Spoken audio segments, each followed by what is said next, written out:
마지막 책으로 넘어가 보도록 하겠습니다. 제가 가져온 책은 슬픔을 공부하는 슬픔이라는 책이고요. 신영철 평론가의 책입니다. 문학을 좀 좋아하시는 분들이라면 이분 모를 수 없는 평론가라고 생각되고, 굳이 따지자면 이제 영화계에 이동진이 있다면 이제 문학계에 신영철이 있다 해도 진짜 과언이 아닐 정도의 어떤 인지도와 인기를 가지고 문학계의 검정환경 같은 건가요? 그렇다고 할 수 있죠. 아무튼 그런 분이시고, 아무튼 이 책은 기본적으로는 이제 여러 곳에서 썼고 발표하고 기고했던 그 칼럼들과 글을 모은 칼럼 모음집입니다. 근데 막상 이거 출간하려고 모아보니까 그 슬픔에 관한 내용이 되게 많았다라는 거죠. 그러니까 이게 순서가 반대였던 거죠. 이제 슬픔에 대한 책을 써야겠다 해서 이게 나온 게 아니라 본인이 써왔던 글들을 모아보니까 슬픔에 대한 내용들이 많았다라는 거. 근데 이 시기적으로 이분이 얘기하기로는 하나는 이제 그 세월호를 지나는 상황이었고, 그리고 또 하나는 개인적으로는 그 본인의 아내가 이제 수술을 해야 되는 상황이, 이 두 가지의 어떤 개인과 사회적인 그 슬픔의 상황을 겪게 되면서 자연스럽게 그게 많이 묻어난 것 같다라는 이야기를 하고요. 그래서 아무래도 모은 거다 보니까 모든 장이 슬픔에 대한 건 아니에요. 그래서 5개의 장 중에 1장이 이제 슬픔에 대한 어떤 그 주제가 몰려 있는데, 그래서 이제 그 슬픔을 왜 공부해야 하는가라는 질문을 해볼 수 있는 거죠. 그러니까 이 저자는 이렇게 얘기해요. 그러니까 타인의 슬픔을 우리가 결코 온전하게 이해할 수 없다라는 거는 어떤 소위 과학적인이라고 해야 되나, 기정사실인 거죠. 내가 그 옆 사람이 이제 바늘을 찌르는 거 봤을 때 내 손이 사실 아프지 않는, 내 손에서 피가 나지 않는 그런 실제적인 한계가 있는 거고, 그 사람의 어떤 고통의 맥락을 100% 정확하게 파악할 수 없는 어떤 인간의 한계가 있다라는 거죠. 그러나 그렇다고 이제 실패하기를 시도하지 않는다면, 그러니까 이게 실패한다고 해서 그거를 포기해 버린다면 그 어떤 그 난관에 봉착하냐면, 그러니까 당신을 사랑한다는 말이 무의미해진다라고 이야기를 해요. 그러니까 내가 이 상대를 사랑한다는 것은 내가 이 사람의 고민과 고통과 이거를 결코 이해할 수 없지만, 그 이해할 수 없음에도 계속해서 알려고 공부하는 것이 결국엔 사랑한다는 말과 연결돼 있고, 그럼으로써 사랑한다는 말이 가능해진다라는 이야기인 거죠. 근데 그 슬픔을 공부한다는 거는 굉장히 슬픈 일이다. 질문으로 자연스럽게 넘어가 보려고 하는데, 이 질문은 제가 이 책 내용, 책에 담긴 1화를 바탕으로 질문을 할 텐데, 그래서 제가 지금 얘기하는 걸 좀 잘 들어주시고 그거에 대한 어떤 개인의 이야기, 그런 셈이죠. Listen carefully.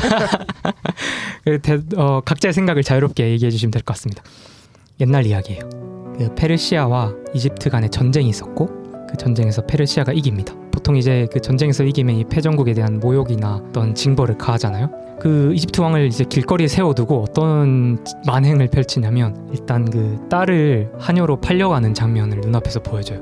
그 왕이 어떻게 하느냐, 꿈쩍도 하지 않아요. 미동도 하지 않고. 그래서 그 다음엔 누구를 보내냐면, 아들이 이제 처형장으로, 그러니까 왕자를 그 사형장으로 보내는 장면을 보여줘요, 그 길거리에서. 근데 그래도 이 왕은 꿈쩍도 안 하는 거죠. 근데 그러다가 마지막으로 그 본인의 오랜 어떤 신하가 포로를 끌려가는 장면이 눈앞에 나오거든요. 근데 그때야 왕이 완전 오열을 하고 무너진 순간이 나와요. 그럼 여기서 이제 궁금한 거는, 왜 이제 딸과 아들이 끌려갈 때는 울지 않다가 왜 신하가 끌려갈 때 슬퍼했을까라는 어떤 궁금증이 드는데, 네, 혹시 각자는 어떻게 생각하는지 좀 듣고 싶습니다. 수수께끼예요? 아니면 답은 없고 그냥 본인의 어떤 왜 이 왕이 마지막에 슬퍼했을까라는 생각을 상상을 해보는 거죠. 그 삼국지에도 비슷한 이야기가 있어요. 유비가 자기 아들이 좀 어디 이제 갇히게 되는데, 조자룡이 그걸 구해오거든요. 근데 자기 아들을 받자마자 내동댕이 치고 그 구해온 병사를 그 장군을 더 이렇게 치하해줬다. 결국엔 내가 수족처럼 부린 사람인 거죠. 그러니까 이 사람은 내가 사랑해준 사람, 내가 그에게 평생 사랑을 준 것인데, 부하는 내가 사랑을 줬다기보다 평생 내가 부린 사람, 내가 소모했던 사람이니까 사실 그의 고통이 나에게는 더 뭔가 형벌처럼 느껴지는 게 아닐까 하는 생각인 거죠. 네. 네네네.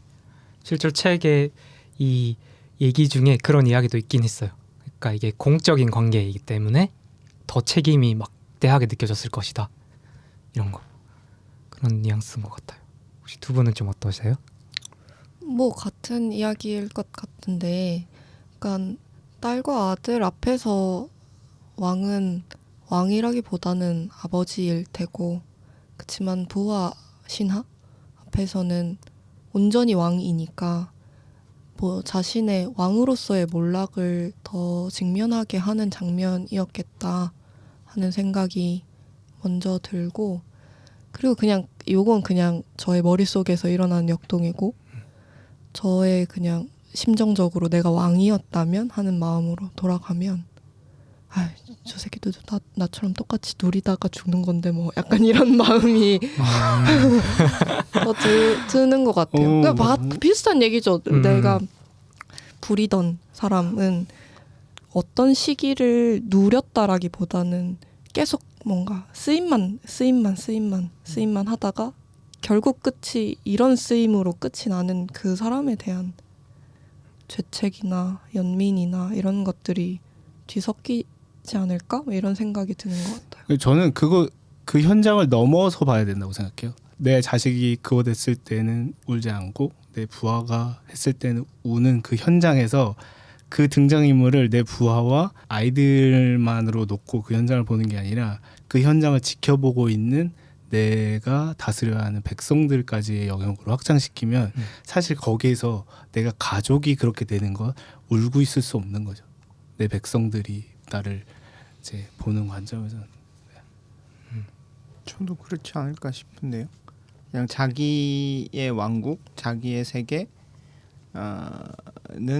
자녀들보다는 그런 신하로 좀 더 대표되는 느낌이 있지 않았을까. 네, 뭐 그렇게 이해되는데요. 빨리 답을 가르쳐 주세요. 아니요, 답은 없습니다. 답은 없고 뭐 이 조금 말씀드릴게요. 여러 해석이 나와요.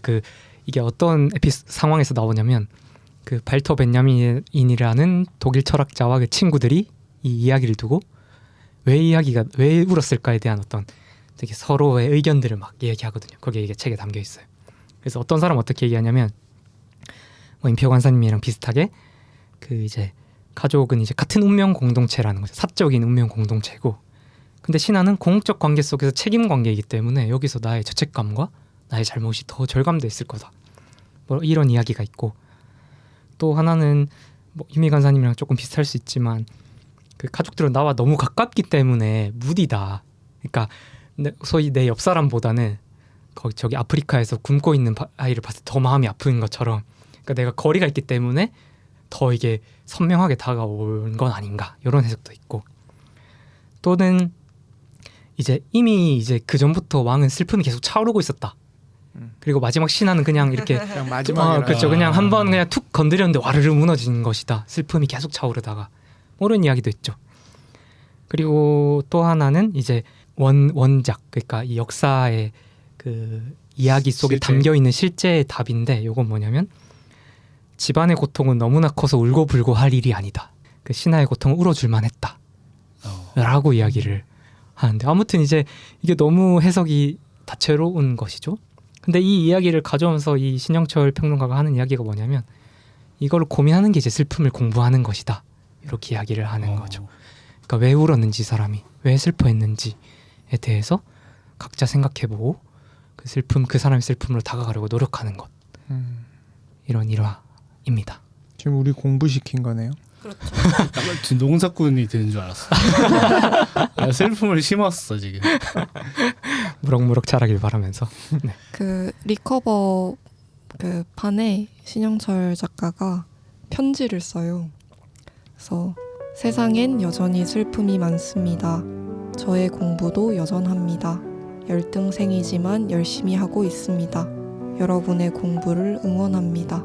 포기만은 하지 말자는 마음입니다. 이런 편지를 쓰거든요. 오늘 마무리를 하기에 좋은 멘트인 것 같아서 한번 읽어봤습니다. 마무리를 마치면 대신해 되지 준 않을까요? 거예요. 네. 네, 아니 이 예찬 간사님이 네. 소개해준 책의 마무리면 좋을 것 같아서 네, 이제 읽었습니다.